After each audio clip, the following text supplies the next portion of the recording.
पुण्याचे उपमहापौर नवनाथ कांबळे यांचं अचानक निधन झालं। त्यांच्या निधनानं शेंगा विक्रेता ते पुण्याचं उपमहापौर अशी थक्क करणारी कारकीर्द आज कायमची थांबली। पाहूया कांबळे यांच्या 40 वर्षांच्या संघर्षमय कारकिर्दीचा हा आढावा।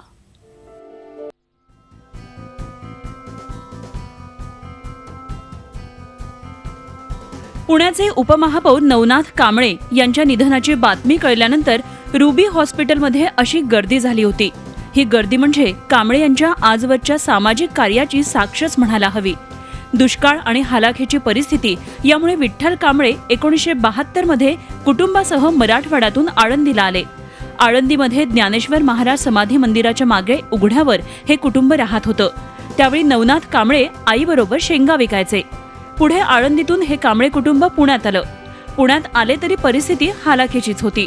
अशा परिस्थितीतही काम करत नवनाथ कांबळे यांनी पदवीपर्यंतचं शिक्षण पूर्ण केलं। काम आणि शिक्षणाबरोबरच कांबळे यांचं सामाजिक आणि राजकीय कार्य सुरू होतं। त्यात त्यांनी सर्वपक्षीय कार्यकर्ते आणि मित्र जोडले। आमची फार मैत्री होती। आम्ही एकाच जिल्ह्यातून आलेलो आहोत आणि म्हणून अशा एका चांगल्या कार्यकर्त्याला पुणेकर आणि महाराष्ट्रातली जनता मुकलेली आहे। या अतिशय कठीण प्रसंगामध्ये त्यांच्या कुटुंबियांना सावरण्याचे सामर्थ्य परमेश्वर त्यांना देव अशी परमेश्वर चरणी प्रार्थना करतो। उपमहापौर म्हणून ते काम करत असताना सातत्याने सर्वांचे हसत सगळ्यांचे चांगले संबंध ठेवलेत। आम्ही म्हणायचो की बाबा हसणारा सगळ्यांचे संबंध चांगला ठेवणारा डेप्युटी म्हणून आम्ही म्हणायचो। पण आज सकाळी त्यांचा मृत्यू झाला। अत्यंत वाईट घटना या पुणे महापालिकेच्या इतिहासामध्ये आहे। मला वाटतं की RPI असेल, सर्व पार्टीचे सर्व कार्यकर्ते असतील, सगळ्यांना अत्यंत दुःख झालेले। दलित पॅन्थरमधून नवनाथ कांबळे यांनी सामाजिक कार्याला सुरुवात केली। पुढे नामांतर आंदोलनात ते सहभागी झाले। नामांतर आंदोलनात त्यांना तुरुंगवासही झाला। 1983 ते 85 या काळात ते भारतीय दलित पॅन्थरचे पुणे शहराचे अध्यक्ष होते। पुढे ते रामदास आठवले यांच्याबरोबर रिपब्लिकन पक्षात गेले।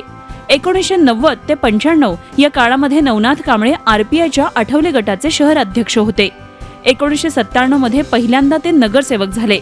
त्यानंतर 2002 मध्ये ते पुन्हा नगरसेवक झाले।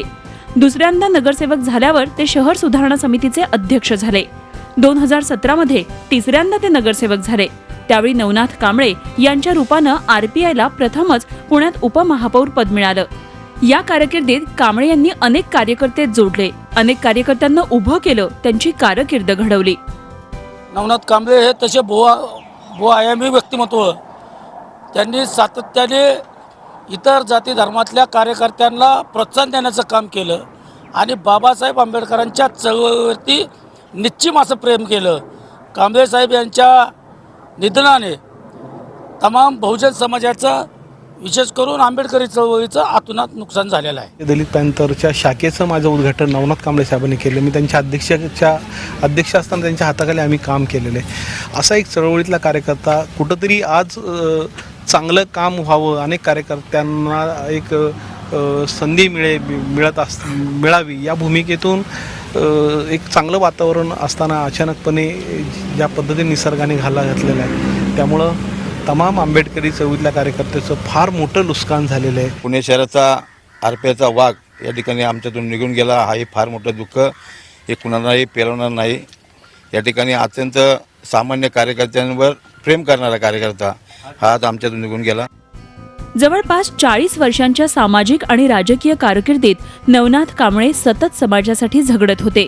त्यामुळे त्यांची उपमहापौरपदी निवड झाल्यावर समाजासाठी झटणाऱ्या कार्यकर्त्याला न्याय मिळाला अशी भावना व्यक्त केली गेली। नवनाथ कांबळे यांच्या मृत्यूची बातमी कळल्यावर हॉस्पिटल आणि त्यांच्या घरी झालेली ही गर्दी नवनाथ कांबळे कार्यकर्त्यांशी, समाजाशी किती जोडले गेले होते याची साक्ष मिळते। नवनाथ कांबळे यांचा अचानक झालेला मृत्यू सर्वांना चटका लावून गेला आहे।